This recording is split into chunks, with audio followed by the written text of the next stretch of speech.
ẹlẹ́ẹ̀kejì ni ó ní wàlísì ìdáàmú ká máa gbà yọ̀ǹda ká tó máa wọlé ara wa. Ẹni tó wà pẹ̀lú ẹ bá ní ẹ̀dá kan àkọ́wátì wà àìtàm wà fi bayti fi hujrin wahid asta'dinu. Mo láwọn sisters mi nù lé mo ní kẹ̀kẹ́ nítorí wọn máa gbà yọ̀ǹda kí tó wọlé wá bá wọn tó ń gbé ilé kan náà. Ibn Abbas ní bá tẹ̀síàdì o gbọ́dọ̀ gbà yọ̀ǹda. Ó ní ìmáàmù Tabari ló mú wọn afárí wa nù tafsir wọn. Ó lè gbọ́dọ̀ gbà yọ̀ǹda ó tún padà ó ní àtúhìbù àǹtàrọ̀ ha òrìyánátá tó fẹ́ rí ní òun.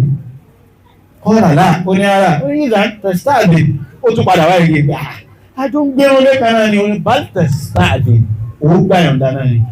Ibn Abbas sọ pé àtúhìbù àńlá tuntun àwọn àfikọ́ ní sọ̀rọ̀ lọ́rọ̀ lọ́wọ́ tó sọ pé látàrí olùgbòyóta ó ní wọ́n ti gbọ́.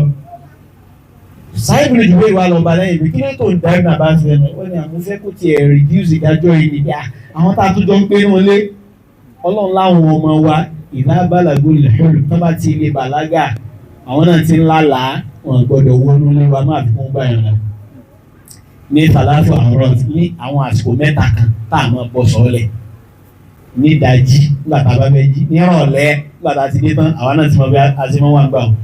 Inú ẹ̀kọ́ ni káwọn ọmọ wa wà pa àwọn ilé jálẹ̀kùn wọlé ọlọ́mọ ìjà kó bá wọn lọ́mọ. Àwọn áàlù kan wà tọ́mọ báyìí lè rí yàn bẹ́ẹ̀ kò ní kó lọ́pọlọ rẹ̀ láíláí kò sí èkú kò ní kó lọ́pọlọ rẹ̀ sọ ẹlòmíì ló kó bá ọmọ rẹ̀.